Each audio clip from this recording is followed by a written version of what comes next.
This is Speaking of Shakespeare, conversations about things Shakespearean.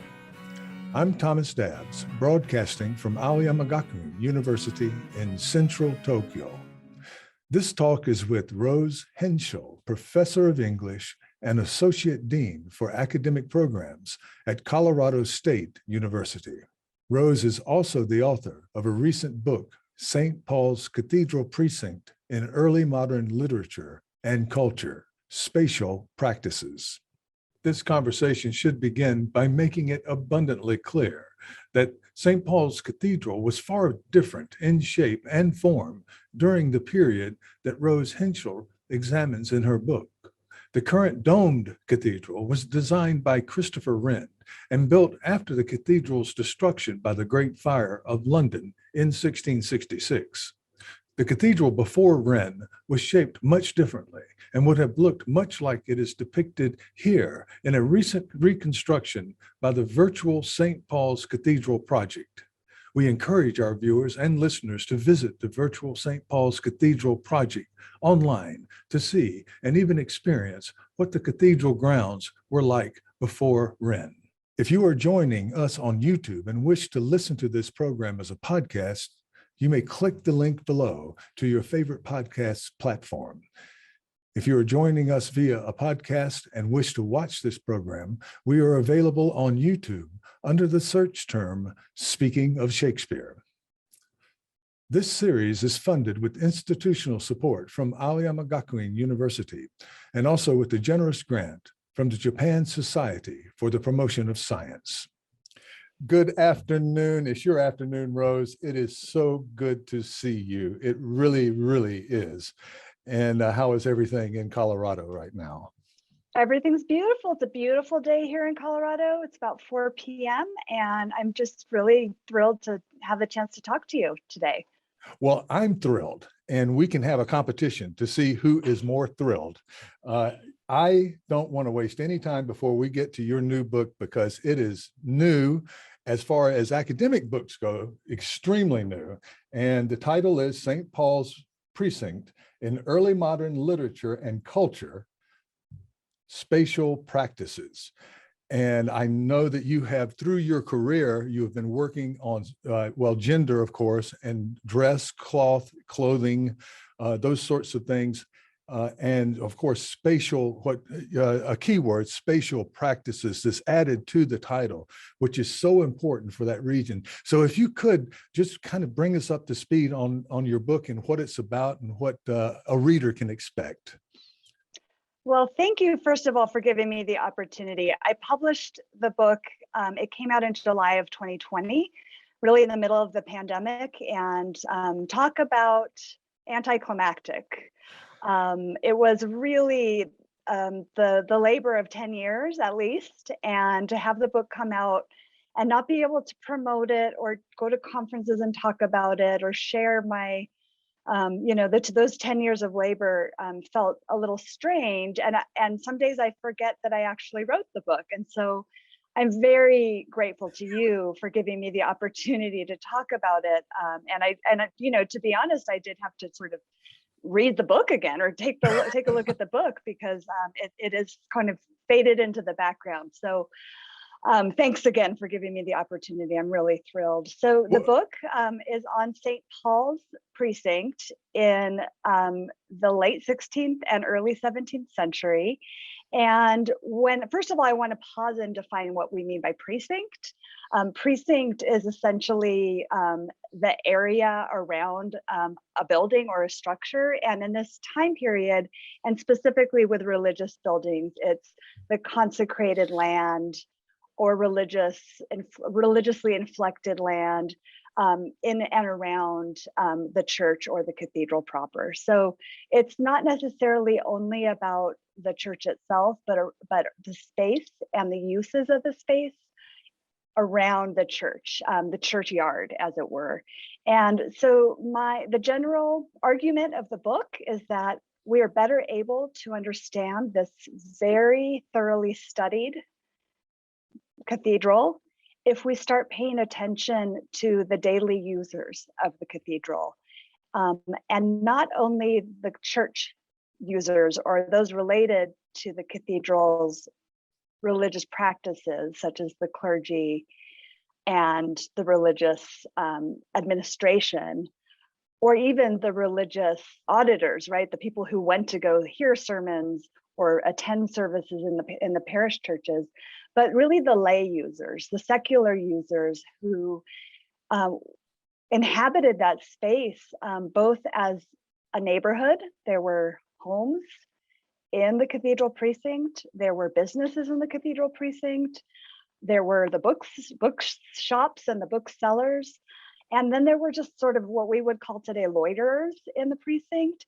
And I believe that we can really understand or nuance our understanding of the cathedral if we better access those stories of the day-to-day users of the precinct, including but beyond the cathedral employees. So that's essentially the gist of the book. And in particular, I like to pay attention here and really in all my work to the embodied practices. That's where that title, Spatial Practices, comes from, of the users of the church. What were they seeing? What were they smelling? What were they feeling? How did they navigate from, the churchyard back into the cathedral? What was it like to have piles of horse manure literally in the nave? How did they manage that? And how did they clean it up? So those are the stories that really intrigue me. And the title Spatial Practices actually comes from Michel de Certeau's The Practices of Everyday Life, in which he talks about all of our stories, our spatial stories.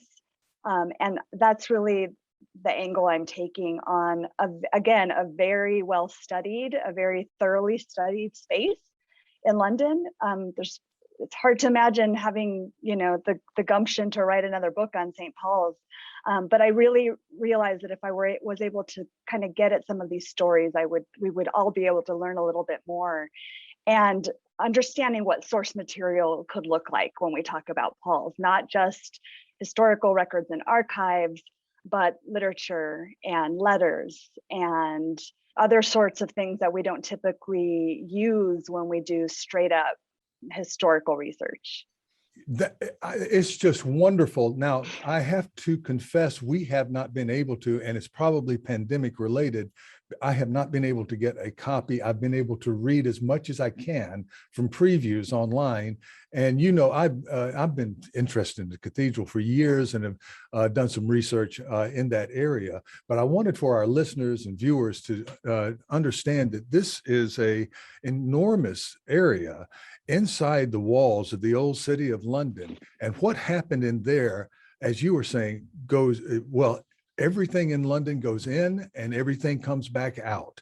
And there are direct connections for everybody: archaeologists, historians, cultural historians, gender theorists.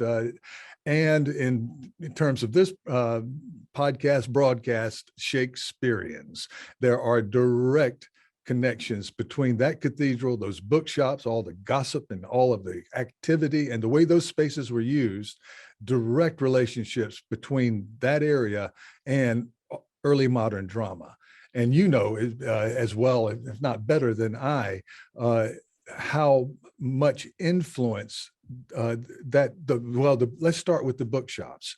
That's where you went for your raw material if you were a playwright, but I am certain that that's where you went to overhear what people were talking about. What was the buzz? And that's their word, not our word.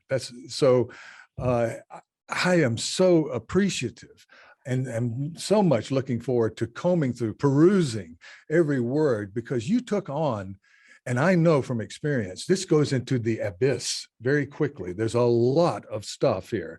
And you took on this it's a Herculean effort to look at the entire cathedral precinct and to have the courage. And I'm sorry, this is just true, Roze. People will come after you, from all kinds of directions. If you're wrong on the smallest detail, there are experts out there, and you had the courage to take on this project and to carry it through. And I'm so happy you did.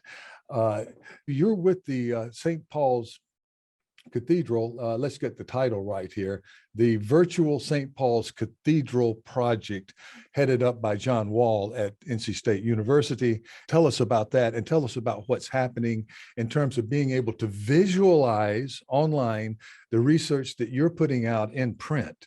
A wonderful combination there. Yes, I would be very happy to tell you about that.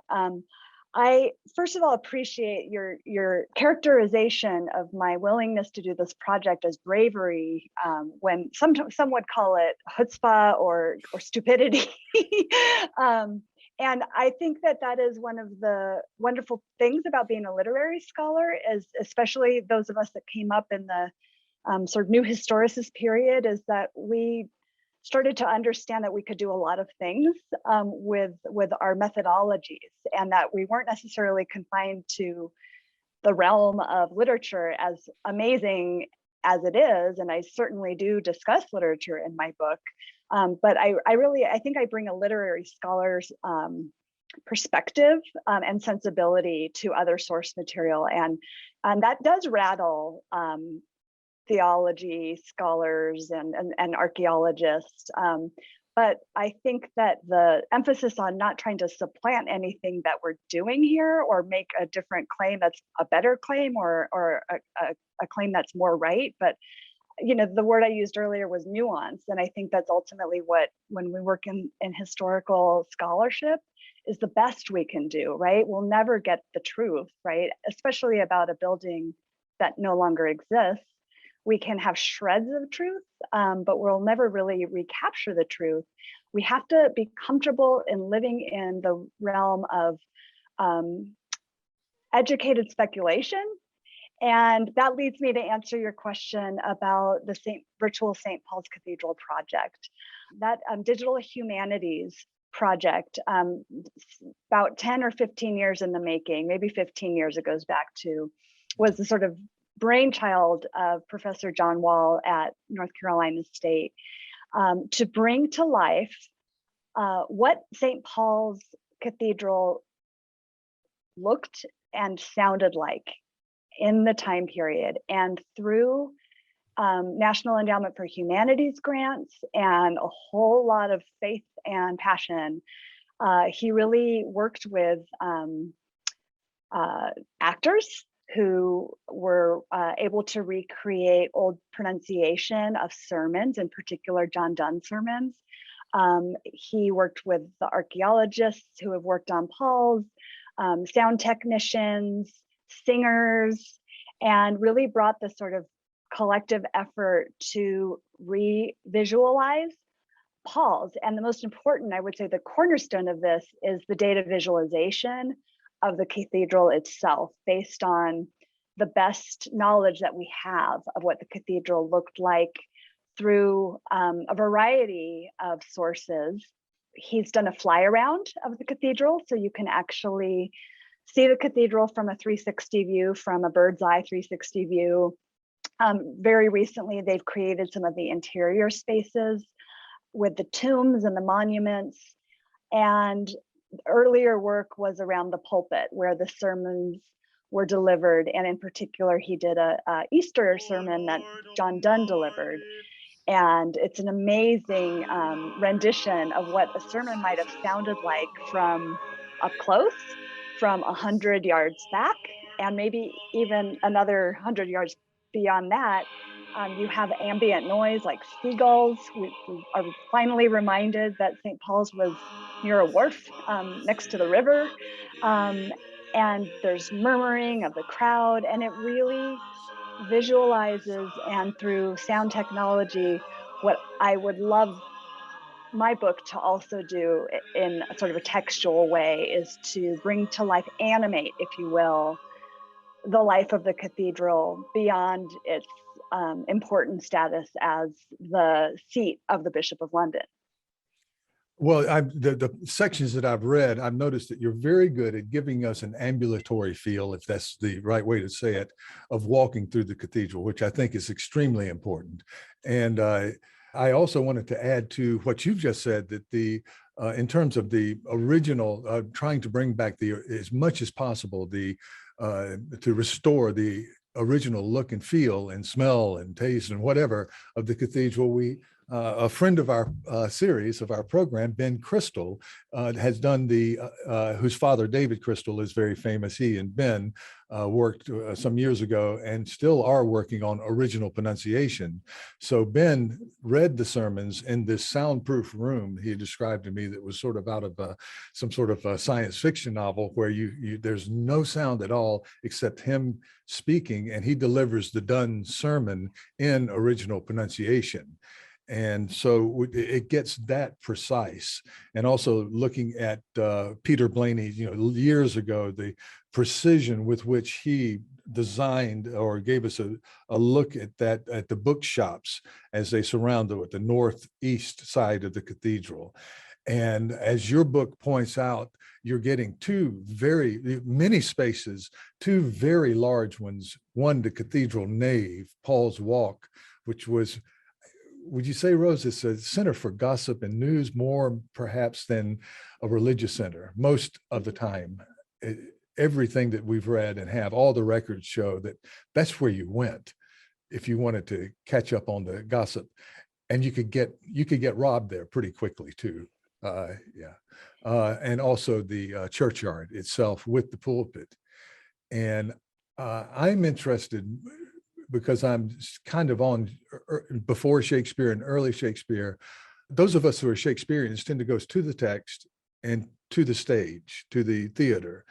And those people who are in religious studies, theologians, tend to go to the cathedral, and Reformation theologians to Paul's Cross, the outdoor pulpit, where Mary Morrissey and other scholars have pointed out just how political these were, how critical they were in the settlement period, the Elizabethan settlement. But it's hard to show the crossover in how both are public speaking events, very different. The Globe and up the Shoreditch theaters up north and are very different from Paul's Cross, very different purpose for going, but it's the same kind of ambulatory auditory experience. And you can hear when Ben gives the sermon, or John Donne gives the sermon, you can imagine how that sound even bounced off the bookshops. And there's this interrelation between print and public event. And I think you've gotten that. That's a lot. That's a very, very good point about the actual sort of the bouncing of the sound waves off of the bookstore. I love that idea.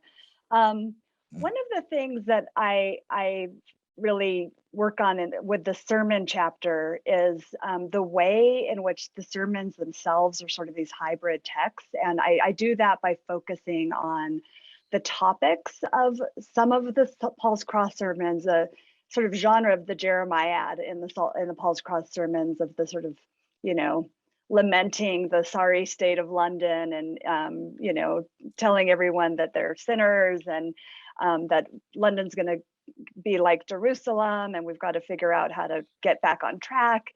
And specifically the sermons at Paul's Cross that are taking aim at the sinners who are wearing sumptuous, ostentatious clothing. And so unlike the high subjects that Mary talks about in terms of the political, I go low, which is often my mode, is I talk about the sermons that are really pointing out vicious behavior on the part of the audience. And I talk about the sermons as hybrid texts in that way, that they're borrowing quite heavily from satire of the period, both formal satire, formal verse satire, but also the more popular prose satire. And the kinds of rhetorical moves that these two texts make are quite similar.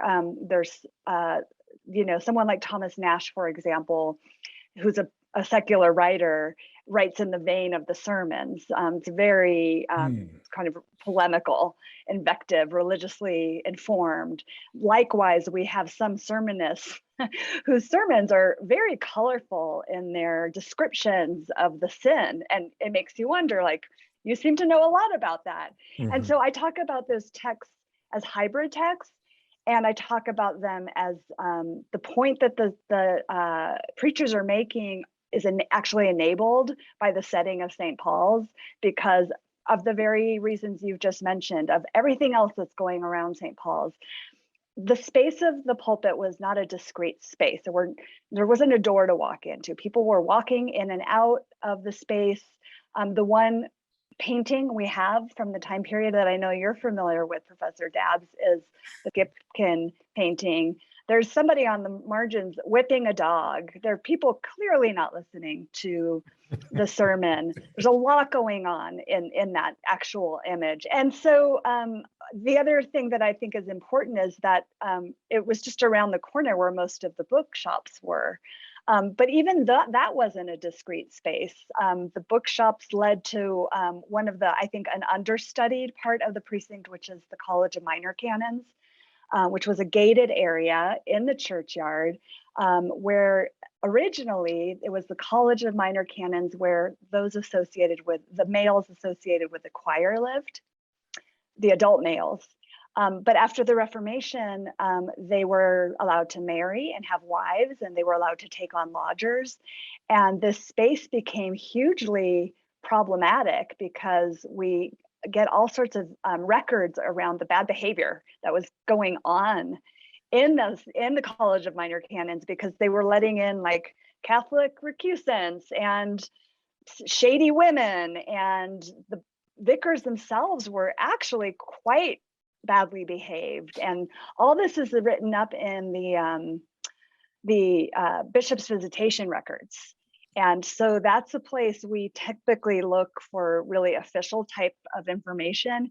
But anyone who's worked on the St. Paul's, Peter Blaney and others who have worked on the details, go to that to really read between the lines. And to get back to the point of the hybrid, nature of the sermon space, one of my main points of the book is that we can't view spaces and activities as discrete in this time period. We have to understand the way that spaces overlapped with each other, constituted mutually this kind of cultural understanding of the precinct as a whole, and really informed each other. So the precincts are like the stalls, are like the College of Minor Canons. And, in addition to things like a pissing wall, right? A public site for urination in the precinct, and gallows, and a pillory, and places of public shaming and execution. These are all happening, maybe not on the same day, but in the same space. And to sort of talk about those activities as standalone or discrete, I think does a disservice to the complexity of the space. Mm-hmm. And as you're intimating, the theatricality of the space. Yes. And I want to go low also and go into the commercial elements of this, be a little bit, post-Foucaultian. I'm in my mind, okay, maybe in my mind only, the sermons did much early on in the Elizabethan period, and even before, but in the early Elizabethan period, to market religious material that was being sold at those bookshops. And even though preachers, cried out against the theater and that sort of thing, of course they did. They were in direct commercial competition with the theater, but they also were in, of course, I think genuine in there. A lot of bad things happen around theater, let's face it. And it was fun in that way too. But that same marketing kind of technique where you're bouncing public proclamation, public performance off of bookshops, almost literally in sound, creates this market so publishers can go into a venture markets of pleasure reading. And Tottle does it very early, and William Sears does it very early. And they put out what were supposed to be instructive text like Ovid and the Metamorphoses or Metamorphoses, Golden's favorite, famous translation. And suddenly all of these plays start coming out with these Ovidian stories, and Shakespeare just follows second generation after these earlier playwrights. And they're following the same kind of line. They're using that cathedral space to, let's just face it, pre-market, get people into the theater. Oh, you know the story of Romeo and Juliet from years ago. You know, there were we have what, almost three centuries, 3 decades of it. Everybody knows what happens, but here we're going to put it on stage. And I think there were preaching events that were the same sorts of things. They created text, people saw the text, talked about them, and then they would go see the preacher. They were sort of celebrity type preachers at Paul's Cross. So this is all the sort of same marketing model, isn't it? Yes, it is. And my favorite texts from the period are the secular authors like Thomas Dekker, who satirize, and there's many satirists of St. Paul's. I would call them affectionate satires because, of course, they're poking fun at the people who, as you said, gossiped and were the newsmongers and went maybe to go see a sermon, but they're not really there to be, devout. And of course, then they published these books of satire in the churchyard. So it is really a recursive cycle. In Decker's The Gull's Horn book, there's a chapter on the gull, who's the sort of unwitting fool who wants, wannabe gallant. And it's kind of like a conduct manual. And one of the chapters, the little mini chapters, is on how to be, in Paul's walk. And this tiny detail, which is, when you're done doing your turns inside the cathedral, if you can read, go to the bookstalls and expound upon your opinions about the books. And I'm actually not getting that exact right. I used to know that. But essentially, the sort of question is like, we have all these shoppers now who are just shopping. They're not actually buying books to read because some of them actually can't read.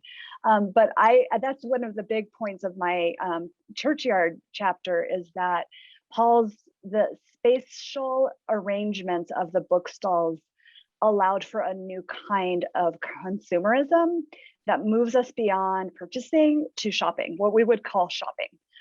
Shopping, and of course, you're already kind of pointing in that direction of the advertisements that other folks have talked at length about, book historians, about how books were advertised, how plays were advertised, and of course, there's all of the advertisements, and people were competing for customers, and some customers were not going to buy; they were just going to browse. And there's a lot of fun literature around consternation of the browsers. Ben Jonson hated that. He hated having to pander to the browsers because he didn't think they would understand his books anyway. And so the sort of nervousness about what does it mean if people don't know what they're buying, if they're going just to see, and sometimes they're just going to chat with each other. It just disrupts this understanding of what commercialism had always been understood as: you go to the butcher and you buy your piece of meat and then you leave, or you go to the tailor and you might have a couple of choices. But all of a sudden at Paul's, we have this sort of proliferation of choice. I feel that very deeply in our current culture, where there's just no end of options. And that's how I imagine the shoppers must have inhabited that space. As the bookstalls, it wasn't a bookshop, like you couldn't go in, it wasn't a massive space. These were crowded, both with product and with people, and it couldn't have been a totally pleasant experience. And likely the booksellers are yelling at you to either get out or buy their books, and it must have been quite chaotic. And I just love that idea of sort of this a marketplace, but it's a different kind of buying experience for the purchaser, for the shopper, but also created some deep anxiety on the part of the publishers and the booksellers and the authors. That's a wonderful point. I have not really thought about that, the anxiety and the social anxiety with these young people. And we're going to go into your men and vice-ridden your edition in just a moment. But I wanted to pick up on two things that you're talking about. Johnson lampoons these people, and I think it's Every Man Out of His Humor. They're it's Clove and Orange, I think. And they are expounding in Paul's Walk, and they are mixing up things and making references to the wrong book here and there. And it's totally absurd, and it's totally unreadable for us. You kind of had to be there to know who this guy was. And you're talking about readers, and David Cressy talks about the semi-literate also, but also if you can read, you can tell your pal or servant or whatever what happened in Romeo and Juliet. You know, there's a lot of oral transmission of what's happening in the books and that sort of thing. And a point that I'm looking at right now, and I don't think I'm going to have a lot of success. I'm writing an article on the churchyard is a churchyard. It's a graveyard. And I've been looking into that space, you know, not along with, you know, defecation and pissing alley and whatever, pissing wall. They're dead people right there. And they're not our dead, where we are very tidy in our times, you know. So there's that.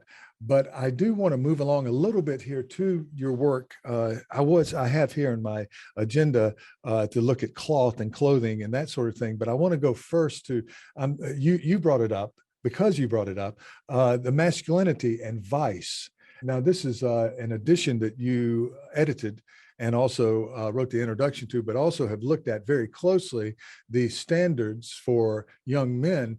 In gender scholarship, I don't see a lot about fashioning male behavior because yes, it's a man's world, and women can't own property. Women can't do, you know, decisions on marriage. I just noticed I'm teaching Midsummer Night's Dream, and who is it? Hermia talks about giving up her patent to a man she doesn't like or want to or whatever. It's a legal term, right? I'm giving up. My father's wealth is going to be transferred to the man I marry, never to me. And the only agency I have in this choice is to marry somebody I love, I want to be with, right? And so women are in that position, of course, but the idea of men always being toxic, you know, I kind of like to think of myself, I'm a guy. You point out that there was a very strong system of educational system to try to teach men how to behave well. Yes, and I will touch upon the previous edited collection, but I have really carried that forward, that sense of as you put it, toxic masculinity, or as Amanda Bailey, who's my co-editor for that book, and I initially thought of the project as Men Behaving Badly, which was a sort of a comedy show in the 90s in the UK. It was a show called Men Behaving Badly, and I'm very interested in transgressive behavior, specifically on the part of men, because we have spilled a lot of ink, rightfully, on the perception of women as transgressive in the period. And I think there's relatively less on the transgressive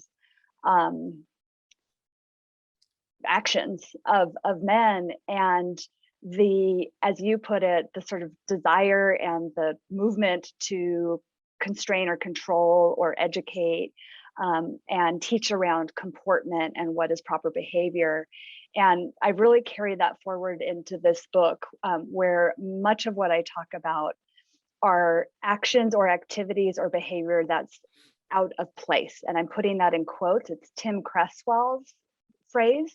He's a cultural geographer, and he has a book called In Place, Out of Place, specifically looking at how our relationship to space is almost always defined with human behavior, and often by human behavior that acts against or out of step with the expectations of how you're supposed to act in certain places. And so the Masculinity and the Metropolis of Vice book, our authors really explored that through subjects such as gambling and alcohol consumption, drinking games, how sort of stage properties were managed. There's some really cool authors, really cool subjects that the authors are dealing with. And I've kind of carried that forward. I didn't realize that at the time as I was writing the St. Paul's book. But when I wrote the conclusion, I realized I'm just writing about men behaving badly again. Mm-hmm. We have not only the sort of misuse of the interior space with the loiterers and the newsmongers. And Thomas, I do talk a little bit about the monuments and the graves inside the cathedral proper, and how those graves were potentially misused. But also when we take a step out, even the choir boys, right? The choir boys who have very specific job to do, which is to sing during evensong and matins and sung service, were doing crazy things like running out into the nave and collecting what's called spur money. They would charge anyone wearing spurs because it was against the rules, and they would get money from them and pocket it. And so there's all sorts of, upset church officials saying that we got to stop the kids from doing this. They're leaving in the middle of the service. We have an amazing detail of the boys urinating on the cathedral floor and sliding as if it was ice, is the phrase. And generally speaking, boys were, boys then and now are gross and do really yucky things. And there's a lot of trying to control the young boys, both the boys in the choir, but also the boys who were pupils at St. Paul's Grammar School, kind of controlling their days and controlling their behavior. So it starts at quite a young age. And then when we move into, as I mentioned before, the vicars, the choristers, there's all sorts of censures put on them because they are behaving quite badly. And they're mismanaging everything, but they're misusing the space primarily. And ultimately what Amanda Bailey and I tried to do in that book was link the definition of masculinity was tied quite closely to the way that men moved through space and embodied that space. And so it was touching upon cultural geography that I really ended up kind of picking up that strain and moving forward with that. So the creation of London through the way that men in particular moved through that space is Well, I wanted to supplement what you're saying here with the title of the books. There'll be a cover shown here on the video version, Masculinity and the Metropolis of Vice, 1550, 1650. And yes, Amanda Bailey and Roze Hentschell. So that was 2010, but it's the sections that I've read just resound right now. Nothing has changed. Nothing has changed. In fact, it might have in recent years gotten worse in terms of public behavior of people we've seen. Of course, you're American, I am too, and this is an international broadcast, but there's some very ugly scenes recently in America of people behaving badly that you would think, and there have been good moments recently where, in any kind of argument, dispute over politics and so forth, a way of doing, a way of approaching people with whom you do not agree, that might be more genteel, more civilized, more in the area of civilized public debate. Now, Shakespeare, I wanted to make this point too, because Shakespeare almost as a rule avoided the city. It's just, I've looked and looked and looked, and a lot of people have. And it's come out, and a lot of scholars, Shakespeare was not a city playwright, whereas Johnson and Marston and, there's a whole list of people who loved the city and loved to make fun of the city. And I think some wound up in jail because they were a little too city oriented. And I think Shakespeare avoided jail, and primarily because he stayed away. But you look just under the surface, and you can see all these behaviors that you're talking about in the cathedral precinct, and also in terms of masculine, bad behavior with men. The big one that came up earlier in my mind was Ophelia admonishing politely her brother who's preaching to her, and saying, you're talking about the preachers who reck not their reed, who do not practice what they preach. And you were talking about the section of the northeast side of the cathedral where you had those people who were churchmen not practicing what they were preaching. That's right. Right. That's right. I will mention the one time St. Paul's Cathedral shows up in Shakespeare is in Henry the Fourth, Part 2. Falstaff is trying to find Bardolph, his servant, and he's asking the page where he is, and he sort of reflects. He said, "Well, I bought him in Paul's." Yeah. That's where you go get a man.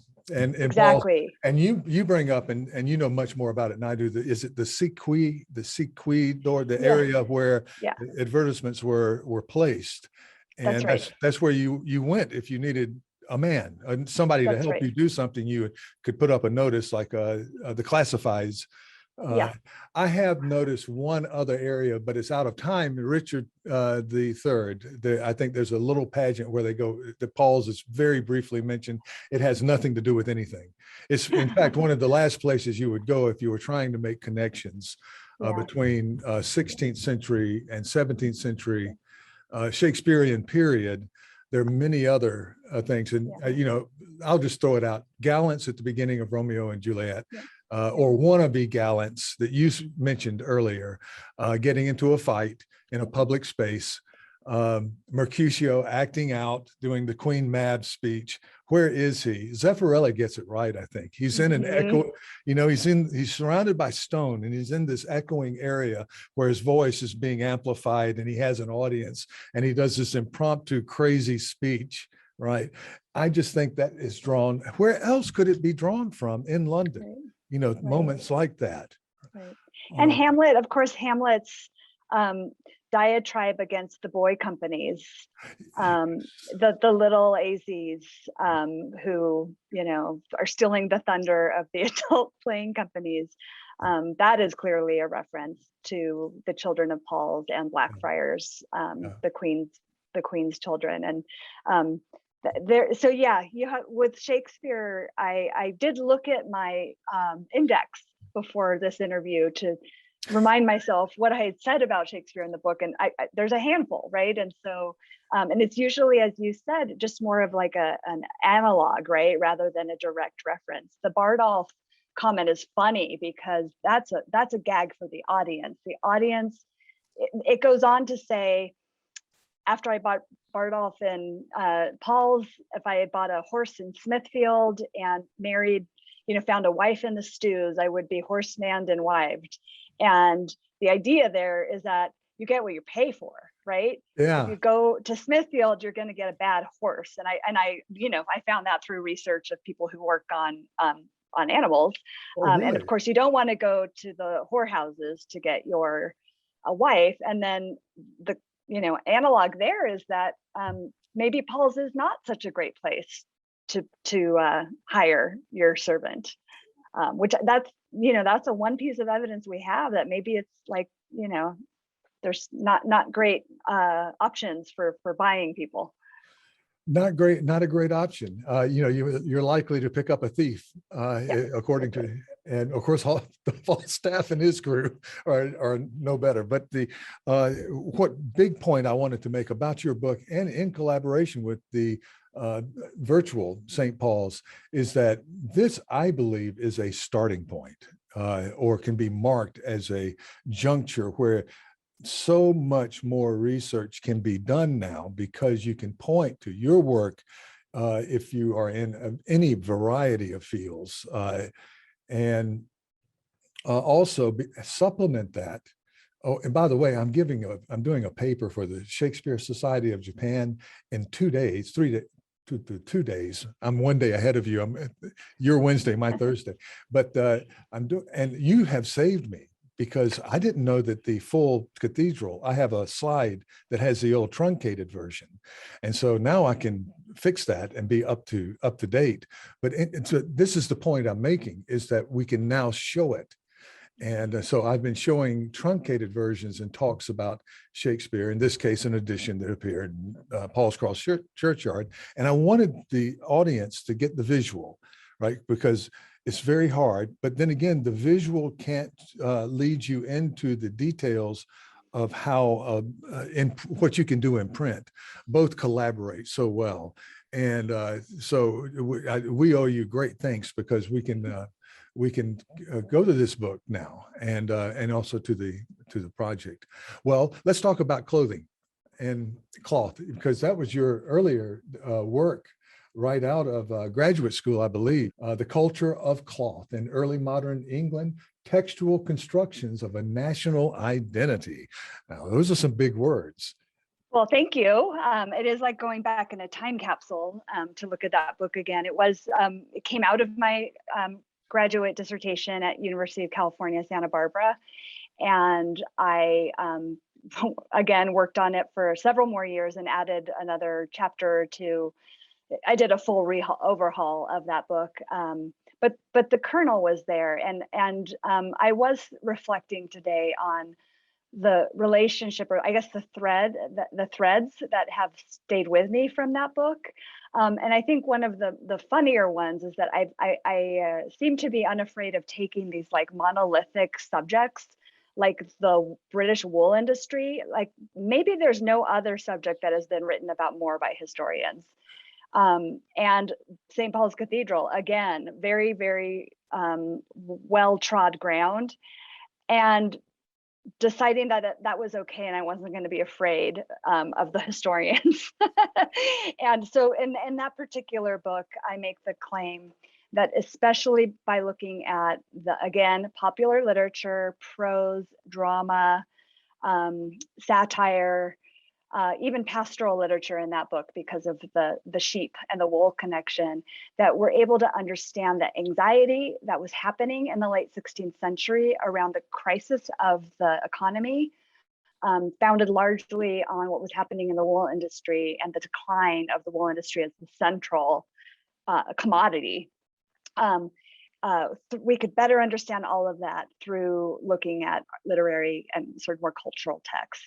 And that's ultimately, that thread has stayed with me, is nuancing what we nuancing what we know about something that we think we know a lot about by looking at different sources. And just to pick up on the thread of threads, I end the St. Paul's book by talking about the study of St. Paul's as a tapestry, that we have these threads, hundreds and hundreds of threads that sometimes interweave and make sense for us of a picture, but then there's always something beyond the tapestry, right? It's pointing to, like, beyond the border of the tapestry is something that's just out of our reach, just out of our sight.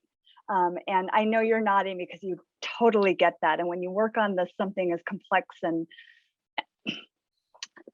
and wonderful and complicated as St. Paul's, you have to be comfortable with that kind of work. And I think that while my work on the cloth industry focused on how this literature helped create a national discourse around the cloth industry, it again was talking about a moment in crisis for the industry, and how writers, literary writers and other writers, were navigating this sort of crisis. And I think that's what's happening with Pauls. Pauls is it's a Norman cathedral that has had to endure the Reformation and all of the whiplash of the Reformation, and is in terrible, terrible shape, which I think, Thomas, when you and I initially met, I was giving a paper on the fabric of the cathedral and the terrible dilapidated condition it had fallen into. And who does this cathedral belong to? Who's going to pay for it? Why do we care?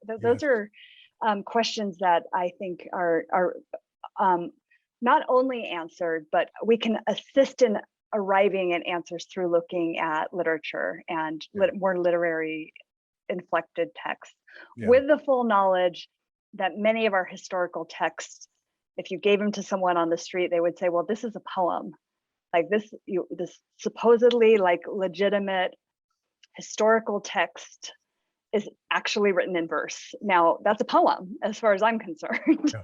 So there's no easy, there's the lines between what is literature is very blurry in this time period. And I think that makes for historians can be confusing because they don't know how to approach a horrible poem like we do.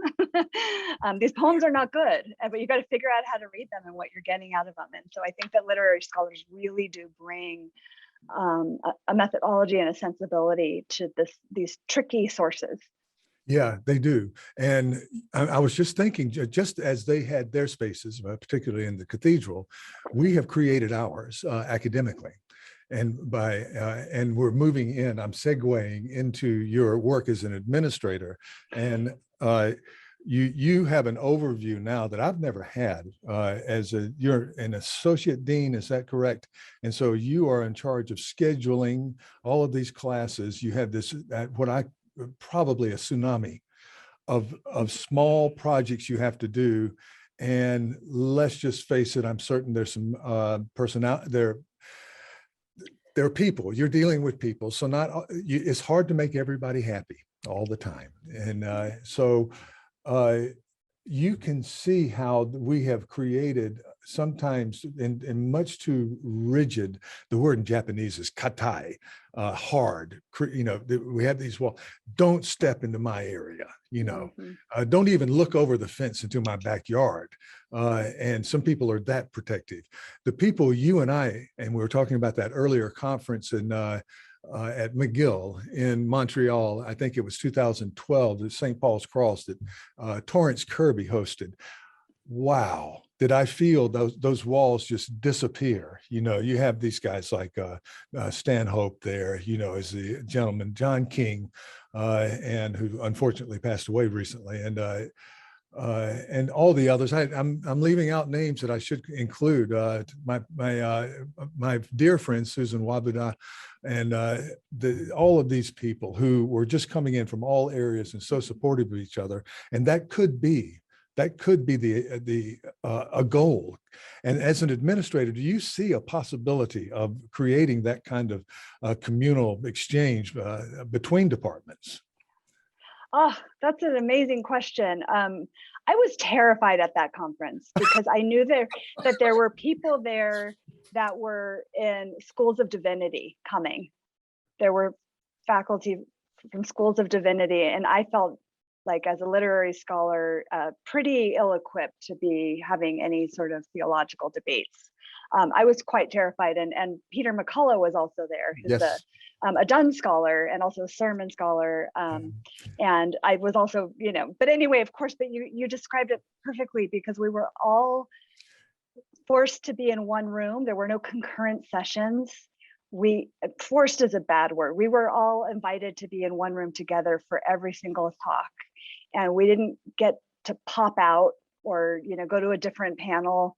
And I think that is helping me get towards the answer to your question, which is that getting people in a room who are coming from hopefully the same, a problem or an issue from really different perspectives. And I think that St. Paul's Conference is a great example. We were all talking about sermons at Paul's Cross, but we were coming at it from different perspectives. We had John Schofield, the archaeologist, there. We had John Wall there, who was just getting started on his virtual project. And everyone was like, what is this? Yeah. And that is the way I approach my work as an administrator. I'm the Associate Dean for Academic Programs. I'm in the College of Liberal Arts. We have 13 departments and 19 undergraduate programs. And I'm supposed to oversee all the academic curriculum and I get to help departments do what they want to do. But when we have to make headway on a problem, the best solution, and this was very difficult during the pandemic, to get people in a room, and sometimes it's a virtual room now, and really my job is to define the problem and really let the faculty who are experts in their own field bring their expertise and help us think through things. And yeah, there's problems with like making sure that people don't talk too much or too loudly or, aren't insulting each other. But I do think that that's sort of a good approach to the way that I think of my administrative work is, how do we advance something? How do we move something forward when we have to honor the various disciplines that we come from and not diminish or belittle, but really honor those perspectives so that we're all learning more. I'm in a college with economics and ceramics, right? This is not an easy thing, but we really, it's the only way forward especially at a complex, like a large university, is to land on some page. And I also, the other thing that my mantra is consensus, not unanimity. We don't all have to come to the same conclusion, but if there's some sense that we're on the right track, that feels pretty good. Yeah, that's the Japanese way, by the way. Reaching consensus, just that's the best you can do, is to try to forge as best you can a consensus, because not everyone will ever agree. But I don't, what we need to, is a very often talked about subject, but juggling work. And you're juggling not only work, but two works. You have completed recently a book on a monolithic topic while being in administration and doing what you were talking about, while also being a mother of two teenage or almost teenage children. I've already gone through this. In some ways, teenage is better. Everybody says it's a horrible time, but your kids are fairly independent. But 5 years ago, they were much younger, and so you're having to do the mother thing. And I read in one of your interviews that you're a runner. Are you still running? No, I'm a former injured runner. Me too. Me too. And we could cover a lot of, but I had to go to walking. Me too. I'm ambulatory now, just like it, Paul, and but love it. And so you said that though exercise did help you clarify your daily duties, how to manage to take that time. And you're in Colorado. Those of us outside tend to see Colorado as this kind of healthy place, nice air, lots of beautiful scenery, and a lot of things to look at naturally. So is that still the case? Do you still Yes, I definitely try to get outside as much as possible. I work on problems while I'm walking. My juggle is not unusual. There are a lot of people out there doing the juggle. And I talk about in my acknowledgments to the St. Paul's book that my daughter was not even 2 years old when I started research on this book. And I was invited to come see the library at the current St. Paul's. And Joseph Wisdom, who's the librarian of St. Paul's, allowed me and my family to come in. And I remember carrying her. Actually, I didn't carry her because I'm also have a fear of ledges. But my husband carried my daughter up the dean's staircase. And and it was just such a strange thing to be doing with this tiny child. And so she really doesn't remember a time before I was working on this book. And my son, who is now 11, was born when I was in the early stages of writing the book. And so my secret, and it is no secret, is habit, consistency, and embracing the early morning hours, which I know you do too, Thomas. I still do. I wake up early morning. The house is quiet. I may not get a lot done, but if I can do a half hour every day, that I don't have to if I only work once a week, I spend the first half hour of the next session figuring out where I left off. But when I work, just a little bit every day, that running really helped me with that. Running long distances is like, you cannot run a marathon or a half marathon by walking out the door and doing it. You have to put in those little runs. And so that's, finishing the book. I also have a great friend who works in an adjacent period. She works on Mexico, but in the same time period, and cares about things like sacred space and all of that. And so just having an interlocutor that is, will help you talk through ideas has been really important to me. But yeah, some days just to be honest, I do feel like I don't even understand how that got written.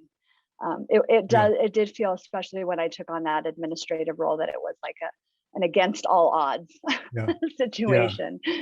Yeah. Well, you did it. Well, and you brought up something that's interesting. Your friend works on 16th and 17th century Mexico. Is that what? Yeah, and there's a Mexican connection in your line. Am I right? Yes. Right. Thank you for bringing that up also. Yes, she works on, she's an art historian. So she works on Aztec and post-Columbian codices. Yes, I'm actually Mexican myself. My mother is Mexican, was born in the United States, but both of her parents are Mexican from the state of Sonora. And I grew up in Southern California. My grandfather was the Mexican consul to the United States, and he was very into Mexican culture. Growing up, that was really important to our family. It still is. And my mother now lives in Fort Collins and moved here. So I've got a little abuelita, which is little grandmother for my kids now in town. And I say little is because the sort of joke about Mexican grandmothers is they just keep shrinking until they disappear. And in my family, they grow very old. And so I look forward to a lot more years with my now 85-year-old Mexican mama. Yeah.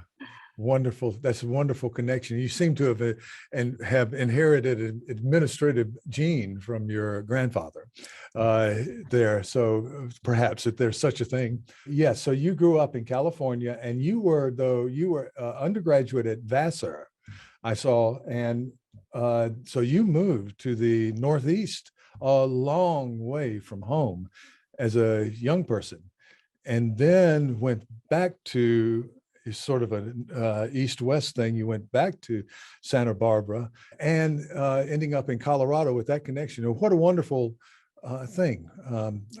I sort of, in my career, the hubcaps sort of came off. I ended up in Japan, but I'm glad I did. I'm really happy that I did. If you have in mind, if you've gone to London or if you've seen pictures of current St. Paul's, and I think there's a picture of it right behind my head, it doesn't look like that. In the 16th century, it doesn't look anything like that. That's Christopher Wren's later rendering of the cathedral, beautifully done, of course, but the cathedral you're talking about is a Gothic, like you said, Norman cathedral. That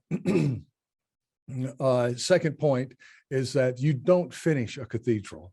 A cathedral is always in growth, and St. Paul's is no exception, although there's this one juncture where Wren comes in and just changes everything. But I was pre-pandemic, there's a Barcelona connection. I'm married to, I have a sort of Spanish family now in a old age, what my wife calls old person's marriage, but we were both married before. With children, but so I've gotten to spend a lot of time in Barcelona. Of course, the Sagrada Familia. People will say, "Well, when are they going to finish it? When are they going to?" And the answer is never. Yeah. The cathedral, as soon as they finish whatever, design, they'll have to go back and start working on other areas. I love that you brought that up, because I did forget to mention that one of the sort of major sort of theoretical underpinnings of the St. Paul's book is that we can really only make sense of space if we understand it to be dynamic and not and in flux. And other cultural geographers work on this. Alan Tread in particular talks about space as a process. And it's such a useful way to think about cathedrals for the very reasons that you said. They're always in flux. I talk a lot about that about the changes that were made to the fabric, to the pulpit, to the houses were built against the cathedral, then they were taken down. And things that seem like they're there forever, they're not. They get destroyed. I talk about the fire in 1561. It's sort of the place where my book starts. Yeah. And I talk about the Notre Dame fire at the end in my conclusion. I was literally watching the footage of Notre Dame burning as I was finishing the last chapter of my book on the fabric of the cathedral. And I was like, I had this weird reaction. I had a very different reaction than most people, which was like, tears and sorrow. I was like, this fires happen in cathedrals. And by the way, that spire that burnt down was Victorian. It wasn't medieval. And so my response to it was very weird because I was more detached, I would say. Yes, of course, it was a horrible thing that it burned down, but there's very little in our lives in terms of the built environment that is permanent. And when you have something like a cathedral, it seems, as you said, monolithic, it seems permanent because of, everything. But, even that cathedral was not impervious to the Great Fire of London. And what is the sonnet 55? What does Shakespeare say? The something or the tombs of monuments can outlive this powerful rhyme. And this idea is like that tombs and monuments are actually permanent. But, Shakespeare lived in London. He knew that space was in flux all the time. So I don't know if he was making a sly joke about that, but I really appreciate this idea that like nothing really, especially cathedrals, is permanent because they're susceptible to age, just like all of us, but they're also susceptible to ideology and abuse and trash. And I think that it's just really important that we demystify what a cathedral is. Yeah, and bombs. And bombs, exactly. I'm in Tokyo now, and whatever was here before World War II that remains is very special. The spaces change, but I think in this cathedral that we've gotten a lot of it because you work on cloth, the work on toxic, bad behavior. And that sort of thing. I think that we've kind of gotten Roze, a good picture of Roze here. And I'm hoping maybe we can do this again at some point. But this is where we go to future. I hope you don't have anything in the future. I mean, come on, you just published a book. Yes. That is a good question. I can point you to future work that I would like to have someone else do on St. Paul's. It is something I talk about in the conclusion. So if that will entice you to, if you're casting about for a research project out there, I have some ideas for you. I did toy with the idea of doing a very short thing on the immediate year after the Great Fire, what was happening at the cathedral, because my wrong understanding was that everything truly burnt to the ground and there was nothing left. Yeah. And then I was reading a letter from Christopher Wren talking about what the next steps were in terms of recovering from this horrible catastrophe, and he signed it from the deanery at St. Paul's. So he had set up his office. Very good. All right, is that it's 16, is that the yes fire? Yes, the 1666 is the, and I think this letter that I happened upon was actually a from 1667 or maybe even later, 1666. Great. It was very soon after. Fabulous. And there's several poems written about the fire. And I just thought, well, that would be kind of fun just to do a little thing on the poems. Yeah. And because they referred to what's left. And then I started to go down all the rabbit holes and I thought, I can't do this. Can't do this. So it's just so, and you were there, you see in Japan, sometimes we are, it's gotten much better with the digital, kind of revolution the past couple of decades, but sometimes we're just not there. And you have a very fine library where you are. And if it's not in your library, you can get it very quickly. And in Tokyo, it's not quite as easy. But I did want to give a bit of this, what basically from what they call the Henrican Reformation, but basically from the point at which the crown really was not supporting the church in Rome, which is mid 1500s. I told you before the mid 1500s. So we're over a century of a cathedral that was not really, did not get backing so much from the crown, except a short period during the Marian period where they weren't able to do that much. And then it's just going into decay over these years. And that space is transforming during that time. And in my view, there are a lot of flowers blooming in there too. Beautiful things, the dramas, the poetry, the things that drew us into this business. Right. When we were very young, I almost say in every podcast, I was supposed to be selling insurance somewhere. I was supposed to be the guy who was good with people. And I learned later that doesn't help you much in business. Sometimes being bad with people is better, but everybody kind of marked me for business. And I just, there's this transformation that we all went through. And I'm sure that you went through the same sort of thing. I'm marked for another path, but then we get captured by it. Well, Thomas, it's like I planted this, but I am working on something. I'm co-editing a new book. It is not in early modern literature or culture or St. Paul's or anything like that. And it is called Transformations. Transformations, it is a edited collection with a colleague at Georgia Gwinnett College in Georgia. And it is about humanities scholars who either by will or happenstance have moved into or are thinking of moving into administrative positions. And how we navigate that when we still want to keep our foot in our scholarship and our teaching, and how we can call on our humanities training to help us be excellent administrators, and that whether that's communication skills or writing or people, right? The work we do in the humanities really has, it has helped me in my role, but that is the next big project. We've got a complete draft. We're shopping it around to a press, and so that'll be my maybe my last thing I ever publish. It will not. You will not be able to stop the machine. It will keep on churning as long as you live, and that will be many, many more years. And I'm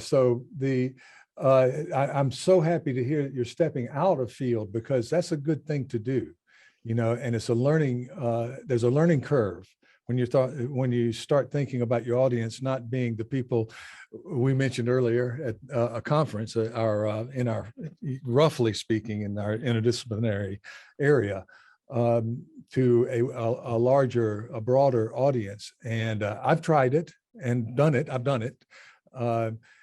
Then it's difficult to get people to read it. But I think because it's instructional, those were the first great books, really. You could argue that the Bible is an instructional text. Yeah.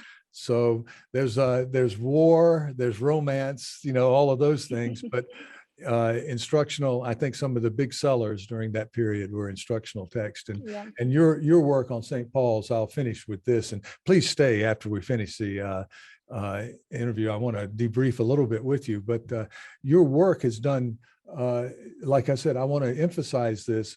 I will be using your name this weekend, because here, go see Roze and what she says, right? I can throw it out, and I have an article that may be published where I already have done it. I've sent it out. We'll see how kind the readers are to my idea.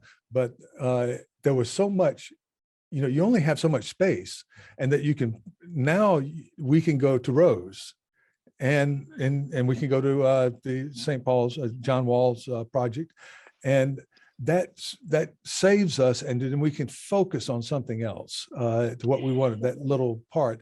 And that's what I'm seeing as the future of your book, being very seminal to a lot of new scholarship. That's what I'm hoping. Well, that is very, very kind. I do want to give a plug to a new book that's just come out with Paul Grave. It's called Old St. Paul's and Culture. It's edited Okay. by two young scholars, Shannon Altman and Jonathan Buckner. They're two Okay. scholars that work in London. And it's an edited collection, and it moves from the medieval St. Erkenwald up through the book stalls in the 17th century and the booksellers. And so it's really taking up the mantle of taking seriously cultural production in and around Pauls. And I am a co-editor on the introduction. I was very pleased to be brought into that project, and I'm really excited to see that project come out, because that's exactly what I hope will happen. Is my book is just a jumping off point, and hopefully we'll just see other young scholars and maybe not so young scholars find something in there that I couldn't cover, or I didn't get right, and figure out how to answer the questions Fine. that we've left open. Fine. Fine. We all know the name of Cleance Brooks, and probably for 90% of the reason is people talking about how Cleance Brooks was wrong, right? Yeah. But I've forgotten them, but I remember Cleance Brooks for some reason. Roze, I know I'm speaking for our audience, whether they're joining us by podcast or on YouTube. I know I'm speaking for them. Also, my colleagues here in Japan with the Shakespeare Society of Japan, some absolutely fabulous people. I wish I could just name. It would take too long, but I wish I could name the wonderful people. They're going to be so happy to be able to meet you, at least in this capacity, over Zoom. And we just can't thank you enough. Thank you so much. It's been a huge pleasure and an honor to be with you, and to have your listeners and viewers get to hear a little bit about this. Thanks so much. I really appreciate it.